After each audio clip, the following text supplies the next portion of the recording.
내가 아무것도 스스로 할 수 없노라. 듣는 대로 심판하노니 나는 나의 뜻대로 하려 하지 않고 나를 보내신 이의 뜻대로 하려 함으로 내 심판은 의로우니라. 내가 만일 나를 위하여 증언하면 내 증언은 참되지 아니하되 나를 위하여 증언하시는 이가 따로 있으니 나를 위하여 증언하시는 그 증언이 참인 줄 아노라. 너희가 요한에게 사람을 보내매 요한이 진리에 대하여 증언하였느니라. 그러나 나는 사람에게서 증언을 취하지 아니하노라. 다만 이 말을 하는 것은 너희로 구원을 받게 하려 함이니라. 요한은 켜서 비추이는 등불이라. 너희가 한때 그 빛에 즐거이 있기를 원하였거니와 내게는 요한의 증거보다 더 큰 증거가 있으니 아버지께서 내게 주사 이루게 하시는 역사 곧 내가 하는 그 역사가 아버지께서 나를 보내신 것을 나를 위하여 증언하는 것이요 또한 나를 보내신 아버지께서 친히 나를 위하여 증언하셨느니라. 너희는 아무 때에도 그 음성을 듣지 못하였고 그 형상을 보지 못하였으며 그 말씀이 너희 속에 거하지 아니하니 이는 그가 보내신 이를 믿지 아니함이라. 너희가 성경에서 영생을 얻는 줄 생각하고 성경을 연구하거니와 이 성경이 곧 내게 대하여 증언하는 것이니라. 그러나 너희가 영생을 얻기 위하여 내게 오기를 원하지 아니하는도다. 나는 사람에게서 영광을 취하지 아니하노라. 다만 하나님을 사랑하는 것이 너희 속에 없음을 알았노라. 나는 내 아버지의 이름으로 왔음에 너희가 영접하지 아니하나 만일 다른 사람이 자기 이름으로 오면 영접하리라. 너희가 서로 영광을 취하고 유일하신 하나님께로부터 오는 영광은 구하지 아니하니 어찌 나를 믿을 수 있느냐. 내가 너희를 아버지께 고발할까 생각하지 말라. 너희를 고발하는 이가 있으니 곧 너희가 바라는 자 모세니라. 모세를 믿었더라면 또 나를 믿었으리니 이는 그가 내게 대하여 기록하였음이라. 그러나 그의 글도 믿지 아니하거든 어찌 내 말을 믿겠느냐 하시니라. 5장 30절부터 말씀을 보았는데 그 앞에 예수님께서는 성부 하나님과 자신과의 관계를 가업을 잇는 아버지와 아들의 비유에서 설명을 해 주셨어요. 그런데 오늘 본문에서는 법원의 비유, 법정의 비유를 사용하셔서 예수님이 하나님의 아들이시다라는 것을 설명을 하고 있는 부분입니다. 요한은 예수님의 말을 빌려서 왜 유대인들이 예수님을 영접하지 않는지, 복음을 믿지 않는지 그것도 또 설명을 하고 있습니다. 한번 살펴보겠습니다. 예수님이 앞에서 강조하셨던 것처럼 자신이 성부 하나님의 권세, 능력을 이어받아서 구원도 베푸시고 심판도 베푸신다 이렇게 말씀을 하셨어요. 그런데 예수님의 이 말씀은 아무런 근거도 없이 증거도 없이 그냥 뚝딱 이렇게 말씀하시는 게 아니고 하나님의 아들이시다는 증거들, 증인들이 다 준비되어 있다는 그것이 32절의 말씀이에요. 그 증인들 중에 첫 번째 증인이 누구냐? 33절에 등장하는 세례 요한이다. 이렇게 말씀을 하세요. 세례 요한은 그 당시에 유대인들, 이스라엘 사람들에게서 큰 선지자로 인정을 받았어요. 그리고 이 세례 요한의 말 한마디, 행동 한 가지가 엄청나게 사람들에게 영향을 끼치고 있었어요. 인정받는 선지자였어요, 세례 요한이. 그랬던 그가 사람들이 인정받고 선지자라고 인정받는 세례 요한이 내 뒤에 오시는 이는 이러면서 1장에서 예수님을 증거를 했어요. 내 뒤에 오시는 이는. 그리고 세상 죄를 지고 가는 하나님의 어린 양이다 라고 예수님을 또 증거를 했어요. 이 세례 요한이. 유대인들이 모두 믿고 따르는 세례 요한이 예수님에 대해서 증거를 하는데도 유대인들을 귀를 막고 믿지를 않았어요. 세례 요한은 믿고 따르면서 세례 요한이 증거하는 예수님은 못 믿겠다는 거예요. 말이 안 되는 거죠.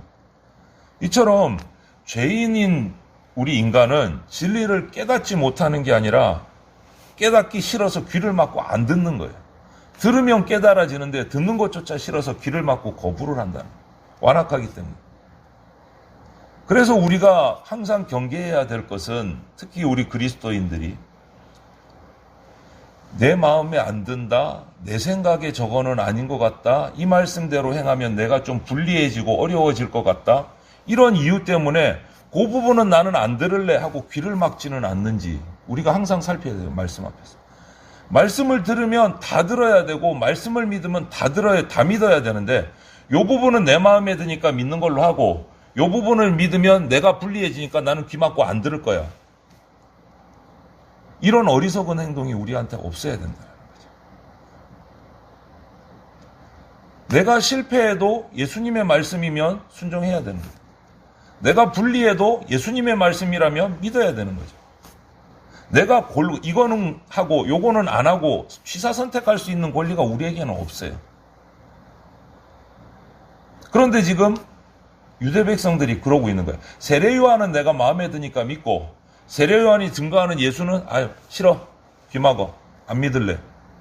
이런 모습이 우리 가운데 있어서는 안 된답니다. 그래서 그런 그들에게 34절부터 36절을 보면 이 세례 요한의 증인을 예수님께서 제시를 하시면서도 나는 세례 요한에게 기대지 않겠다.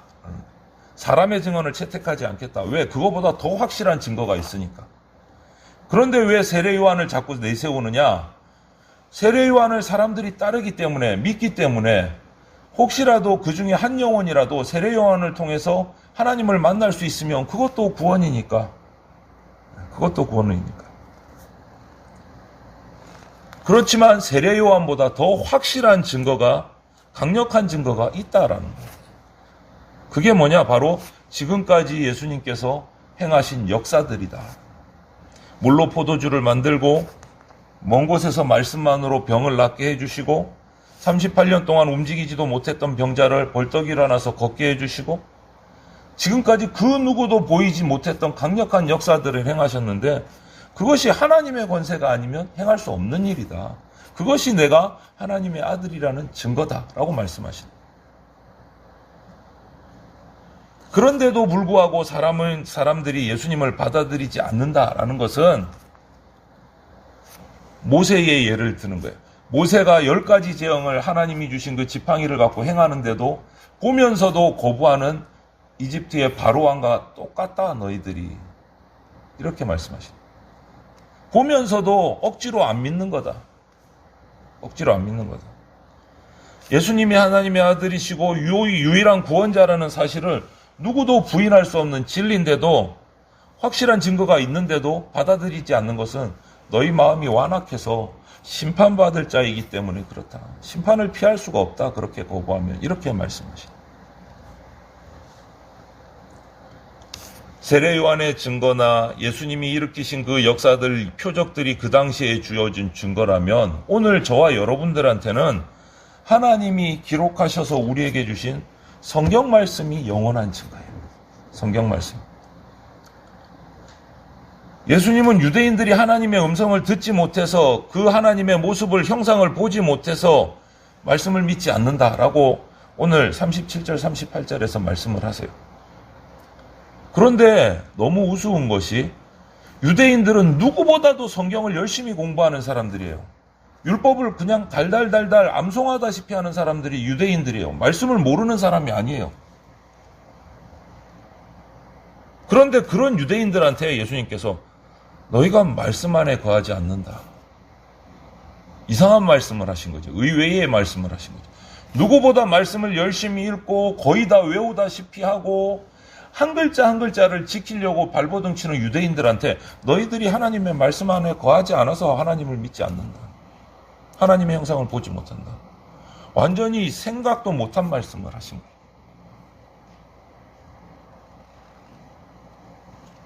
왜 이랬을까? 그들이 말씀을 그렇게 많이 공부하고 외우다시피 하고 지키려고 하면서도 그 아는 말씀 속에서 왜 예수님을 만나지 못했을까? 성경을 그렇게 열심히 알고 읽으면서도 왜 예수님을, 왜 하나님을 그 말씀 속에서 보지 못했을까? 하나님이 성경 말씀을 우리에게 주신 이유는 영원한 진리이신 예수님을 만날 수 있도록, 아, 저분이 예수님이구나 라는 것을 깨닫게 하려고, 영접하게 하려고 주신 것이 성경 말씀이에요. 예수님에 대한 증거가 가득 차 있잖아요. 그런데 정작 유대인들은 그 말씀을 접하고 날마다 읽고 암송하면서도 그냥 지식으로 나는 이만큼 외웠어, 나는 이만큼 읽었어 자랑하고 너는 이거 안 지켰지, 나보다 못해, 정죄하는 데만 사용하고 정작 예수님을 알아보고 영접하는 데는 무덤덤이다. 그냥 자기를 자랑하기 위한 말씀인 거예요. 난 성경을 몇 번 읽었고 너는 조금 읽었으니까 나보다 밑에야, 수준이 낮아. 이거 하려고 성경인 거예요. 이거 하려고. 저 사람 10번 읽었다 그러면 나는 11번 읽어야 되고 그냥 거기에 매달려 있는 거예요. 안타깝게도. 그냥 무익한 종교적인 행위인 거예요. 종교적인 행위. 말씀의 뜻을 깊이 알려고 하지 않고. 그러다 보니까 우리 죄를 가지고 있는 우리 죄인들은 어떻게 하든 누군가로부터 칭찬받고 싶고 누구보다는 높아지고 싶고 인정받고 싶고, 그런데 41절부터 말씀을 보면 예수님은 사람들로부터 인기 얻고 박수 받기 위해서 이 땅에 오신 게 아니다라고 말씀하세요. 그냥 하나님을 사랑하는 사람으로 오신 거예요. 하나님의 뜻을 이루기 위해 오신 거예요. 인기 받고 박수 받고 내가 뭔가 영광을 얻기 위해 오신 것이 아니다라는 거예요. 그런데 유대인들은 하나님을 섬긴다고 하면서 하나님을 사랑하는 마음이 아니고 내가 이만큼 했고 이 정도 수준이야 해서 사람들로부터 박수 받고 싶은 거예요. 그러다 보니까 예수님의 모습은 자기하고 정반대로 가니까 영접하기 싫은 거예요. 저런 분이 메시아라고? 아니야. 저런 분은 메시아가 될 수 없어. 내가 생각하는 메시아는 그런 분이 아니야. 정말 위대한 모습으로 의리의리하게 내려오셔야 돼. 이런 분위기인 거예요. 이런 유대인을 보고 뭐라고 말씀하십니까? 너희가 서로 영광을 취한다. 이렇게 말씀하세요. 오늘 본문에. 하나님으로부터 오는 영광은 신경도 안 쓰고 안중에도 없고 자기네들끼리 거짓 영광을 주고받는다라고 오늘 책망하시는 거예요. 44절에. 세상 영광은 무가치합니다. 사람의 영광은 영원하지 않습니다. 어제는 이 사람이, 오늘은 저 사람이 인기를 받지만 영원한 건 없어요. 그냥 한순간일 뿐이에요.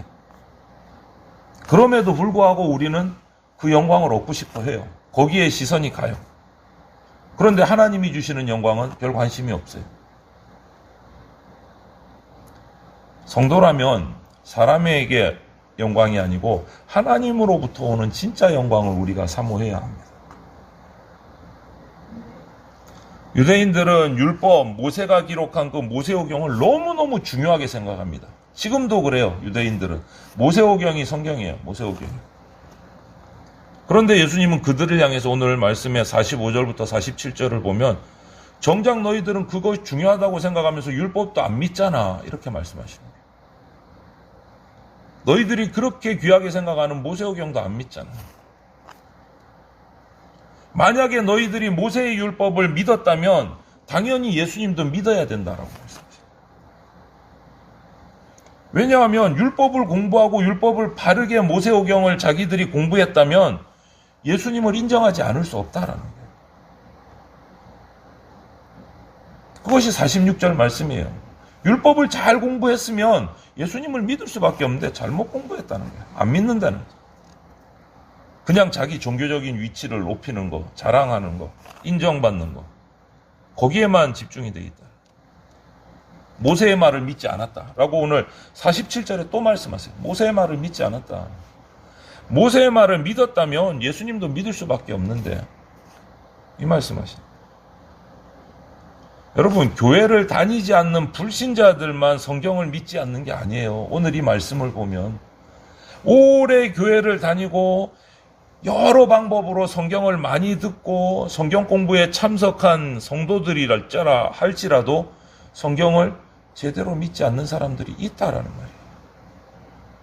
성경 공부를 제일 많이 한다는 이 유대인들조차도 자기들이 제일 중요한 성경이라는 모세오경조차도 그렇게 외우면서도 믿지 않는다라는 거예요. 내가 그렇지 않은지 살펴야 돼요. 평생을 몇십 년을 성경을 듣고 읽어오면서도 내가 이거 제대로 믿나? 믿지 않는 경우가 있다는 거예요. 예수님이 하신 말씀이에요. 믿지 않는 경우. 성경이 무엇을 가르치고 있는지 청산유수로 줄줄줄 얘기할 수는 있어요. 하지만 성경이 가르치는 대로 살려고 발버둥 치고 애쓰고 성경이 말씀대로 살려는 사람이 그렇게 할 생각조차 없다면, 말로만 성경 지식을 줄줄줄 외우고 있다면 성경을 믿는다고 말할 수가 없는 거죠. 내 삶 속에서 성경 말씀이 실천되어져야 되는데 실패하면 또 도전하고 또 도전하고 해야 되는데 아예 그런 도전조차 하지 않는다면 믿는다고 말할 수가 없는 거예요. 유대인이 예수님께 들었던 너희가 모세의 율법도 믿지 않는다. 그 책망이 나에게 오는 책망이 될 수 있습니다. 정말 두렵게 받아들여야 돼요. 우리는 세상에 복음을 들고 나가야 되는 주님의 백성이에요. 그러려면 그 전에 나가기 전에 먼저 내가 인간의 영광이 아닌 하나님의 영광을 바라보고 성경이 가르치는 것을 따르는 것이 먼저라는 거죠. 내가 먼저 그런 삶을 살 때 세상에 믿지 않는 불신자들이 내 모습을 보고 예수님을 만나게 된다.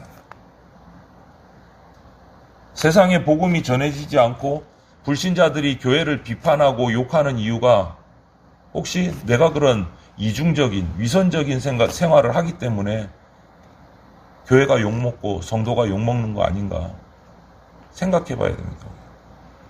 예수님에 대한 증거는 이미 우리에게 충분히 주어졌습니다. 충분히 흘러 넘칠 만큼 예수님이 그리스도시라는 증거는 가득 찼어요. 믿지 않는 게 문제예요. 우리 마음이 완악해서. 증거가 없어서 예수님을 못 믿는 게 아니고 증거가 있음에도 불구하고 귀를 막고 안 믿으려는 우리의 완악함이 있는 거예요. 문제는 성도들 중에서도 미혹을 받아서 예수님에 대한 진리를 그냥 역사 아니야. 그건 신화야, 신화. 반반 섞어 놓은 거야. 라고 말하는 사람들이 있다라는 거죠. 성경을 평생 듣고 묵상해오고 읽는 그 성도들 가운데 성경이 100% 사실은 아니야. 조금 섞여 있어. 이런 얘기를 하는 분들이 있다라는 거예요. 말하지 않아도 그렇게 생각하는 분들도 있다라는 거예요. 그것이 참 답답하고 무서운 거예요. 우리는 이 진리의 말씀에 대해 전도자가 돼야 되고 지키는 수호자가 돼야 돼요. 바로같이 유대인들의 율법을 알면서도 율법을 믿지 않는 유대인들 같이 증거를 받아들이지 않는 사람 앞에서 우리는 그들에게 미혹되는 게 아니고 오히려 그들에게 담대하게 이 말씀을 진리를 전하는 전도자가 되어야 됩니다. 그래서 내가 먼저 말씀 가운데 들어가고 말씀의 확신을 가지고 내가 그런 삶을 살기 위해서 발버둥 치는 주의 백성들이 다 되시기를 주님의 이름으로 축원을 드립니다.